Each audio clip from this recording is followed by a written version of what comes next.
Kejaksaan Tinggi Nusa Tenggara Timur mengumumkan penyelamatan keuangan negara sebesar 14 miliar rupiah sepanjang tahun 2025. Capaian kinerja Kejaksaan Tinggi NTT dirangkaikan dengan peringatan Hari Anti Korupsi Dunia.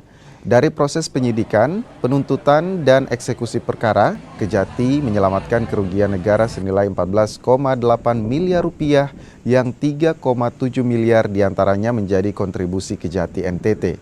Sepanjang tahun 2025, Kejaksaan NTT menerbitkan lebih dari 100 perintah penyidikan. Sebanyak 86 perkara telah naik ke tahap penyidikan dan 81 kasus telah dilimpahkan ke pengadilan. Kejati juga mengeksekusi 65 perkara korupsi yang telah berkekuatan hukum tetap. Kejaksaan Tinggi NTT menegaskan komitmen terus memperkuat penegakan hukum dan menjaga keuangan negara dari praktik korupsi. Selanjutnya terhadap penyelamatan keuangan negara, kita sudah bisa menyelamatkan keuangan negara total dari sekian perkara adalah 14,8 miliar. Ini tadi juga di beberapa penanganan perkara yang sudah putus, nanti datanya akan kami sampaikan karena menyangkut angka-angka.